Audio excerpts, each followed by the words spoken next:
Welcome back to RGR. I'm Ryan, and this is me going rogue on the Kansas City Chiefs and your NFL. A lot going on. We got through game one, a little bit of injury. We're going to talk about that as things go on. If you missed the live Q&A, hit a ton of that. If you're new to the channel, hit the sub, the notification, leave your comment below, and leave a thumbs up if you like this particular video.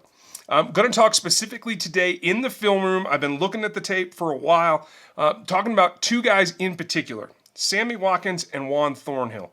And we're going to start off with Sammy Watkins. Now, the bottom line is that Sammy looks great, athletic, speedier, cutting well, strong. He put it all together, and this was a really well-rounded game for Sammy Watkins. And the Chiefs are going to need him without Tyreek Hill here for a bit. So all in all, I can't think of a better way to start the season for Sammy or for the team, to tell you the truth, to get off on a roll and have some explosive plays like that. Now, we're going to look at a bunch of the plays, the touchdowns in particular, and we're going to get to that in a bit. It's going to be the bulk of this video, in fact. I've got a couple of new wrinkles for you coming up. But before I get to all that, I want to make sure that I point out a couple of things. Sammy Watkins was helped by his teammates, the guys in his room. Mecole Hardman and Demarcus Robinson really put in a lot of effort and made some big effects on what happened with Sammy. So I don't want to sell those guys short, even though neither of them came up with any big plays themselves. The block by Demarcus Robinson and the tension that Mecole Hardman is already drawing is really, really important, and we'll see that here in a bit. And the other thing is that I want to point out that Sammy Watkins dominated Jalen Ramsey. It was a big matchup beforehand, talking about Tyreek Hill and Ramsey. Well, he didn't exactly follow him, for one thing. But when Sammy Watkins got a chance, two of his touchdowns were scored directly on Jalen Ramsey. So I just want to point that out for those that thought maybe Ramsey was talking a good game and living up to it. Not quite. Let's take a look at the film. To start off, we're going to take a quick look at Sammy Watkins' first touchdown, and we'll get into a deeper play analysis here in a minute. But what you really want to note, first and foremost, is that Sammy's up here at the top of the screen, and he's going to end up beating Jalen Ramsey for the touchdown. And you're going to see how it comes out. It is about Sammy's quickness, and that's really what this is going to show the most here. Let's look at it at full speed. As Sammy comes out, just going to run his route, gets the ball, and gives a little bit of a step. And that's all he needed on Jalen Ramsey. Touchdown. As we come back to the the narrower view, what we're going to see, he's going to come into the frame from the left over here, and you're going to see just how well he shakes loose. Right there, he's got the ball. He's beaten his initial coverage. Safety coming down, Ramsey coming at him, and great block by Demarcus Robinson. That's been highlighted before, but watch Sammy's steps. Right there, gives a little cut. You see how Ramsey's already leaning to his right, out onto his right-hand side. His weight's distributed there. Sammy's cutting back inside, and he's gone because of it.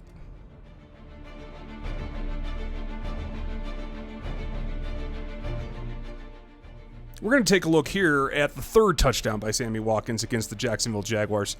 And he is lined up down here at the bottom of the screen, one-on-one with the self-proclaimed best corner in the league, Jalen Ramsey. Now, Ramsey likes to intimidate. He likes to play physical. And I think he came up against somebody that is actually better at playing his own game. Watch how this goes.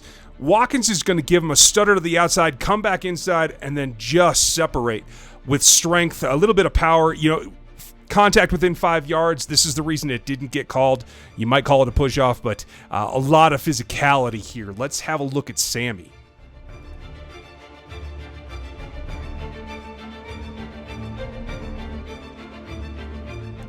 Now that's one thing if you're a guy that is not worried about getting thrown around. But if you are the supposed strongest corner in the league, And you let this jab come back inside at you, and that's fine.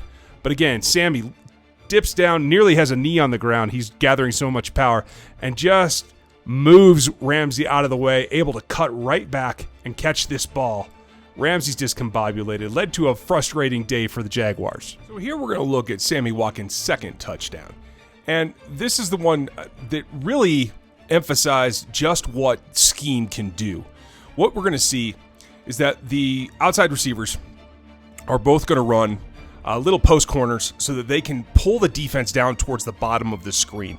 This is going to become very, very important when you look at the safeties.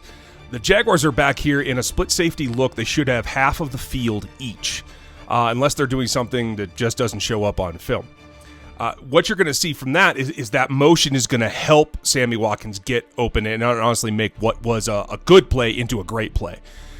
A couple of other notes, we're going to see Sammy come off and just do a little drag and turn it up. Interesting motion out here from Travis Kelce, doing a little wham type maneuver on the backside block that we will see again later. And then just hitting the flat from Damian Williams. A nice 2-2 basically in terms of where the routes are going.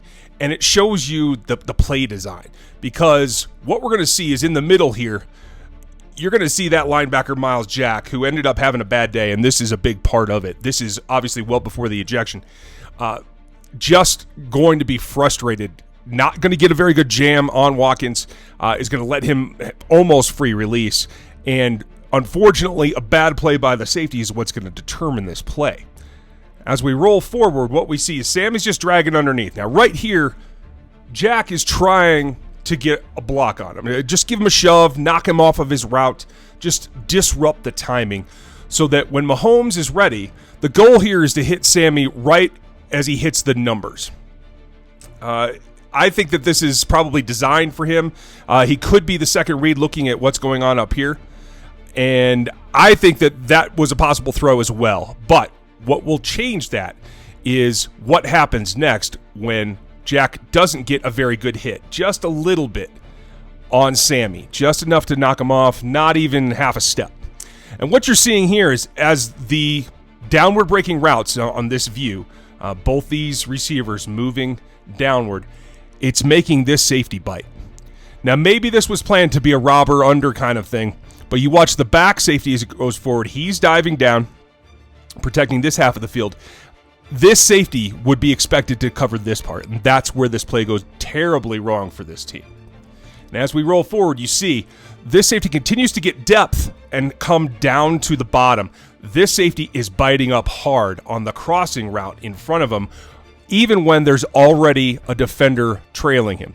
What this allows is, even though Sammy did have a little half a step off, he's now out past the numbers. Mahomes has released the ball, and there's literally daylight all the way to the end zone. This is never going to get seen. This safety's going to turn and try to make it back there, but you'll see that he takes too shallow an angle because he's underestimating Sammy Watkins' speed, and that's really what gets him all the way in there. Again, just before he's knocked off, we're going to see Sammy hit the numbers and the ball's coming out. And from here, it's just a foot race. Shallow angle by the far safety, and Sammy just walks it in. It's a really nice play, and again, shows that we're underestimating what we've seen on film from Sammy Watkins in the past. Now, I do want to say, one of the reasons that safety bites up is because this is Mecole Hardman, and they've seen what he can do on film. And as he comes out, he's going to draw that attention because he can just run away from you. And honestly, as you see here, Mahomes is looking at him. I think that was a possibility. I'm not sure what the read structure was, but I think that could have gone for a big gain as well, but the way that it ended up going, Sammy Watkins get busted. And watch what happens here at the end and the reaction from Myles Jack as he tries to hoof it. Now, that's a lot of good work by Sammy Watkins. I hope you guys are enjoying those looks. I can't really sell him enough right now. I hope that he can stay healthy. They have to make him the 4-point of the passing attack with Kelce. I think there's good things coming. But that allows us to switch over to the backside and a young guy in Juan Thornhill that made an impact as well. And two things really stood out to me is that he's living up to his athletic matrix score. And if you missed that in the offseason, My Rogue Analytics is based on combine numbers. It is athleticism matrices that show you just how good an athlete a player can be at football-specific functional skills. And he was the top of the safety class. He's really, really come in and shown that. And then in addition, what's a little surprising to some, and even Coach Reed pointed it out, is that Juan Thornhill has really come up big in the run game in week one, really lending his hand and making a couple of big plays. Now, this play is going to demonstrate to you what Juan Thornhill can do when he is on the run. And if you missed it, he was the number one safety in this draft class in the athletic matrix because he has the speed to burn. And we're going to see an interesting shift here. What we're going to see is right as the play's getting ready to get started, Kendall Fuller is going to drop in, and they're actually going to play a cover two back here with halves responsibilities. And Kendall Fuller is going to be one that has one of the deep halves. Now, this is a little bit problematic. Fuller's quick, but he's not that fast. This is one of the wrinkles that I'm sure Tyrann Mathieu was referring to that they're going to have to get worked out about timing and whatnot, because it's going to send Juan Thornhill down to the lower end of the screen in responsibility. And as Charvarius Ward gets beat, he has to make up the ground, and he ends up making the tackle based on his athleticism because he has to turn 180 here as they get rolling. And we will see, just as the play is pre-snapped, we're getting here, they're shifting. Receivers are in their patterns. You have Thornhill coming straight down, Mathieu creeping up to a shallower zone.